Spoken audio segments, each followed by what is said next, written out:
Hello everyone, वैदिक math की series में आप सभी का स्वागत है। तो बच्चों, हम लोग मल्टीप्लिकेशन के स्पेशल मेथड सीख रहे थे और लास्ट क्लास में हमने बहुत इंपॉर्टेंट टाइप स्टार्ट किया था जो कि था मल्टीप्लिकेशन बाय बेस मेथड। कि बेस मेथड की मदद से हम किसी भी संख्याओं को आपस में कैसे मल्टीप्लाई करते हैं। और मैंने आपको लास्ट क्लास में बताया था कि बेस मेथड में मुझे 3 केस पढ़ने होते हैं। पहला जो केस था वो हमने लास्ट क्लास में पढ़ लिया था, केस फर्स्ट, और उसमें हमने सीखा था कि ऐसी दो संख्याओं को आपस में मल्टीप्लाई करना जो कि बेस के आसपास की हों और दोनों ही संख्याएं बेस से बड़ी हो, बेस से अबव हो। ठीक है, आज हम उसी का केस सेकंड स्टार्ट करेंगे, केस 2। और आज हम देखेंगे ऐसी दो संख्याओं को आपस में मल्टीप्लाई करना जिसमें दोनों ही संख्याएं बेस के आसपास हों और दोनों ही संख्याएं बेस से बिलो हो, बेस से छोटी हो। ठीक है, तो चलिए स्टार्ट करते हैं केस 2।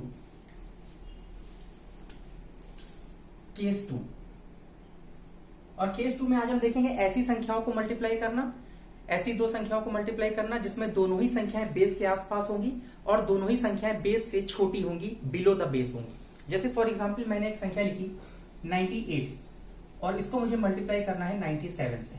ठीक है, अब आप अगर ध्यान से देखेंगे बेटा, ये देखिए दोनों ही संख्याएं जो लिखी हुई हैं ये दोनों ही संख्याएं बेस 100 के आसपास की हैं। देखिए 98 भी बेस 100 के आसपास है और 97 भी बेस 100 के आसपास है। तो यहां पर जो दोनों ही संख्याएं हैं ये बेस 100 के आसपास की संख्या है। कोई दिक्कत?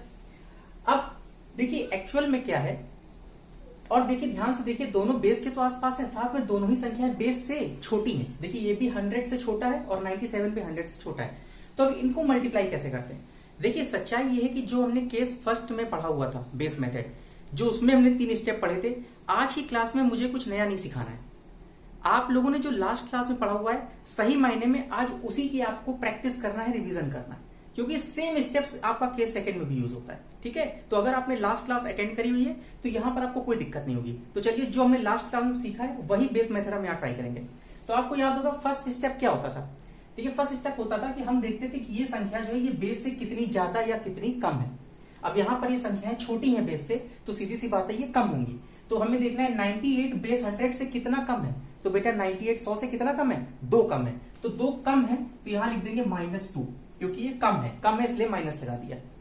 इसी तरीके से 97 जो है ये बेस 100 से कितना कम है? तो बेटा 97 100 से कितना कम है? 3। तो यहां पर 3 कम है तो -3 लिख दिया। अब बताइए कोई दिक्कत? इसके बाद स्टेप नंबर 2 क्या करते थे? स्टेप नंबर 2 हम लोग क्या करते थे? क्रॉस कैलकुलेशन, मतलब ऊपर वाली संख्या को नीचे से कैलकुलेट करते थे या नीचे वाली संख्या को ऊपर से कैलकुलेट करते थे। ये दोनों आपकी चॉइस होती थी। अब जैसे अगर हम 98 को -3 करेंगे तो 98 -3 कितना होता है? 98 -3 तो 95, 95। या कोई कह सकता है कि सर हम नीचे वाली संख्या को ऊपर से कैलकुलेट करेंगे तो 97 ऊपर है -2, 97 -2 कितना हो जाएगा? 95।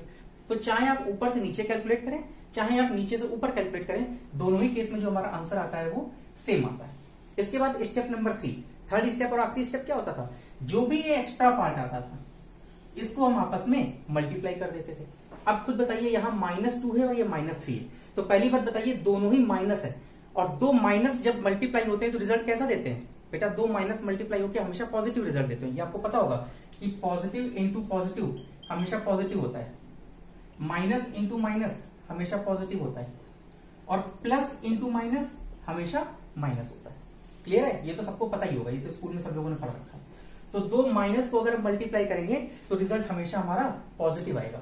ठीक है, और 2 इंटू 3 कितना होता है? 6। तो यहां हमारा क्या आ जाएगा? +6। लेकिन मैंने एक चीज और बताई थी आपको कि यहां मल्टीप्लीकेशन के बाद कितने नंबर ऑफ डिजिट्स आती हैं? बेटा जितने बेस में नंबर ऑफ जीरोस होते हैं। अब यहाँ पर बेस 100 है, 100 में कितने नंबर ऑफ जीरोस है? 2। तो यहां पर भी 2 डिजिट्स आएंगी। एक डिजिट तो 6 है, दूसरी डिजिट कुछ नहीं, तो हम पीछे क्या लगा देंगे? एक 0। अब ये 2 डिजिट हो गई तो आंसर आ जाएगा 9506। अब बताइए किसी को कोई दिक्कत?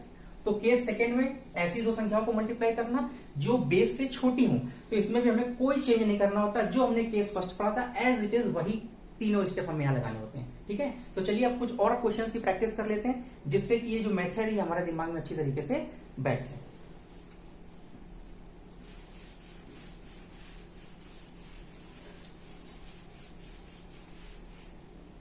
ठीक है, चलिए एक क्वेश्चन आप प्रैक्टिस करिए। जैसे मैंने मान लीजिए लिख दिया 96 मल्टीप्लाइड बाई 97, इसको मल्टीप्लाई करना है। आप लोग इसको ट्राई करिए, 5 सेकेंड दे रहे हैं आपको।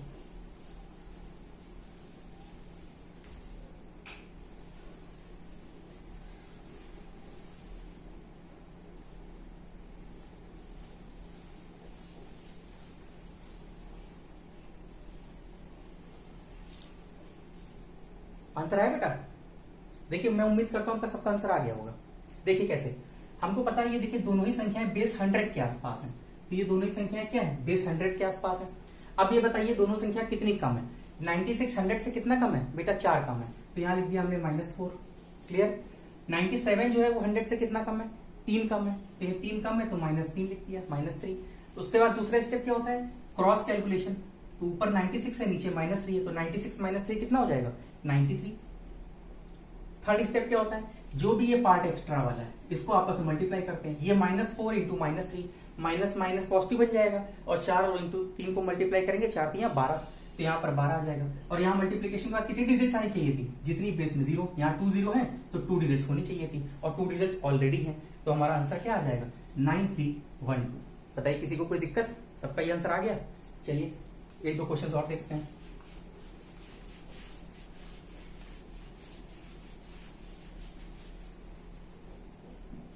सपोज मैंने लिख दिया 91 मल्टीप्लाइड बाई 92 और इसको मल्टीप्लाई करना है, तो देखिए अब बड़े आराम से हो जाएगा। हम सबको पता है कि ये बेस 100 के आसपास है, भाई ये बेस 100 के आसपास की संख्या है। अब ये 100 से कितना कम है? 91 कितना कम है? 9 कम है, तो यहाँ लिख दिया -9। 92 100 से कितना कम है? तो 100 - 92 कितना होता है? 8, तो 8 कम है तो -8। अब क्रॉस कैलकुलेशन कर लीजिए, तो 91 - 8, 91 में से 8 घटाएंगे तो कितना आ जाएगा बेटा? 83। 83 आएगा। 91 में से 8 घटाइए, भाई अगर 10 घटाते तो 81 आ जाता, 2 जोड़ दो 83 आ जाएगा। घटाना तो आता ही होगा, ठीक है। और उसके बाद अगला स्टेप क्या होता था? इनको आपस में मल्टीप्लाई कर लेते थे, तो माइनस माइनस प्लस बन जाएगा, और 9 इंटू 8 कितना होता है? 72।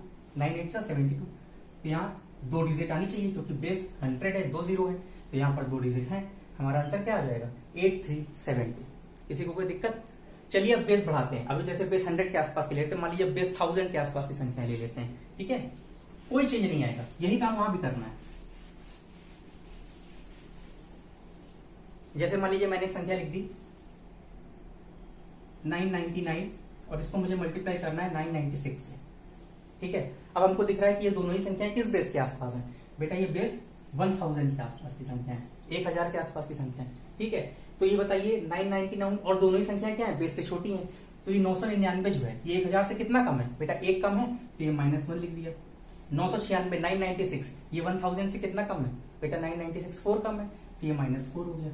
अब क्रॉस कैलकुलेशन कर दीजिए, 999 में से 4 घटाएंगे तो कितना आ जाएगा? 995 995। और अगला स्टेप क्या होता है? आखिरी स्टेप, ये जो एक्स्ट्रा पार्ट है इसको मल्टीप्लाई कर दो, तो -1 इंटू -4 माइनस माइनस प्लस हो जाएगा, और 1 इंटू 4 कितना होता है? 4। लेकिन मल्टीप्लीकेशन के बाद यहाँ कितनी नंबर ऑफ डिजिट्स आनी चाहिए? जितने यहाँ पर 0 होंगे बेस में, और यहाँ कितने 0 है 1000 में? 3 जीरोस है, तो यहाँ 3 डिजिट्स आनी चाहिए। 1 डिजिट तो है, 2 डिजिट और लाने के लिए क्या करेंगे? यहाँ पर 2 0 लगा देंगे। आंसर आ गया 995004। किसी को कोई दिक्कत? ठीक है, चलिए एक दो लास्ट 2 एग्जांपल्स और देख लेते हैं। देखिए मैं उम्मीद करता हूं कि अब यार केस जो है सेकंड आपको अच्छी तरीके से समझ में आ गया होगा। फिर भी प्रैक्टिस करने के लिए हम यहाँ पर 1-2 क्वेश्चन सॉल्व कर रहे हैं, ठीक है। जैसे मान लीजिए मैंने क्वेश्चन लिखा 996 मल्टीप्लाइड बाई 995, इसको मल्टीप्लाई करना है। अब हमें दिख रहा है ये दोनों ही संख्या बेस 1000 के आसपास है, और दोनों ही 1000 से छोटी हैं, तो ये किस बेस के आसपास है? 1000 के आसपास है, ठीक है। तो पहला स्टेप क्या होता है? ये 1000 से कितनी छोटी है? तो 996 996 1000 से कितना कम है? 4 कम है, तो -4 लिख दिया। 995 जो है ये 1000 से कितना कम है? 5 कम है, तो -5 लिख दिया। अब क्रॉस कैलकुलेशन होता है स्टेप नंबर 2, तो 996 -5 करेंगे कितना जाएगा? 996 में से 5 घटा दीजिए, कितना जाएगा? 991। और आखिरी स्टेप क्या होता है? ये जो पार्ट होता है इसको आपस में मल्टीप्लाई कर देते हैं, तो -4 -5 मल्टीप्लाई करेंगे क्या आ जाएगा? माइनस माइनस प्लस हो जाएगा, और 4 इंटू 5 कितना होता है? 20, यहाँ 20 आ जाएगा। लेकिन यहाँ कितनी नंबर ऑफ डिजिट्स होंगे? यहाँ पर बेस में 3 0 है, तो यहाँ पर 3 डिजिट्स होंगे। अब ये 2 ही डिजिट लिखे हैं, तो एक और डिजिट लाने के लिए क्या करेंगे? पीछे एक 0 लगा देंगे। आंसर आ जाएगा 991020। बताइए किसी को कोई दिक्कत? एक और लास्ट क्वेश्चन करते हैं, और ये क्वेश्चन अब आप लोग करेंगे, ठीक है। चलिए ये क्वेश्चन आप लोग ट्राई करिए, और स्पीड में विदिन 5 सेकेंड मुझे आंसर चाहिए। मैंने लिख दिया 991 मल्टीप्लाइड बाई 994। चलिए 5 से 6 सेकेंड में आपको आंसर लिखना है, करिए जल्दी से।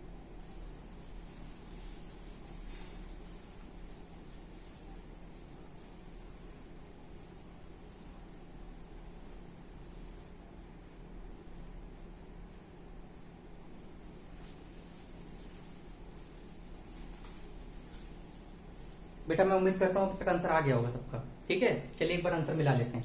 कैसे? दोनों ही संख्या किस बेस के आसपास है? 1000 के आसपास है। ठीक है, अब ये 1000 से कितना कम है? 991, 9 कम है तो यहां लिख दिया -9। 994 जो है 1000 से कितना कम है? 6 कम है तो यहां लिख दिया -6। अब क्रॉस कैलकुलेशन करते हैं तो 991 - 6, 991 में से 6 घटाइए तो कितना आ जाएगा? 985। और थर्ड स्टेप क्या होता है? जो ये पार्ट होता है इसको आपस में मल्टीप्लाई कर देते हैं तो -9 × -6 माइनस माइनस प्लस हो जाएगा और 9 × 6 कितना होता है? 54। यहाँ 54 लिख देंगे। लेकिन यहाँ मल्टीप्लीकेशन के बाद कितने डिजिट्स आएंगी? जितने बेस में 0 है। यहाँ 3 जीरोस है तो यहाँ 3 डिजिट्स आनी चाहिए। है 2 डिजिट्स तो पीछे क्या करेंगे? एक 0 लगा के 3 डिजिट्स कर लेंगे। आंसर क्या आ जाएगा? 985054। अब बताइए किसी को कोई दिक्कत? तो बेटा ये हमने बेस मेथड का केस सेकंड पढ़ लिया। ठीक है, तो आज हमने सीखा ऐसी दो संख्याओं को आपस में मल्टीप्लाई करना जिसमें दोनों ही संख्याएं बेस से छोटी हो। ठीक है, तो मुझे उम्मीद है कि इसमें किसी को भी कोई दिक्कत नहीं आई होगी, क्योंकि बिल्कुल जो केस फर्स्ट था वैसे ही बिल्कुल सेम स्टेप केस सेकंड में भी लगते हैं। अब नेक्स्ट क्लास में हम बेस मेथड का केस थर्ड पढ़ेंगे, जिसमें हम सीखेंगे कि एक संख्या अगर बेस से बड़ी हो और दूसरी संख्या बेस से छोटी हो तब उस केस में हम कैसे बेस मेथड अप्लाई करते हैं। ठीक है, तो चलिए आज के लिए मैं उम्मीद करता हूं आपको समझ में आ गया होगा। और देखिए अब आप लोगों का काम क्या है? आप लोगों को एटलीस्ट 20 क्वेश्चंस की प्रैक्टिस, अपने आप से 20 क्वेश्चंस लिखने हैं और उनकी प्रैक्टिस करनी है और फिर कैलकुलेटर से उसका आंसर मैच करना है। ठीक है, उसके बाद आप लोगों की स्पीड अपने आप देखेंगे इंप्रूव कर चुकी होगी। चलिए आज के लिए इतना ही रखते हैं। नेक्स्ट क्लास में आपको मिलेंगे इसी के केस थर्ड के साथ। तब तक के लिए गुड बाय।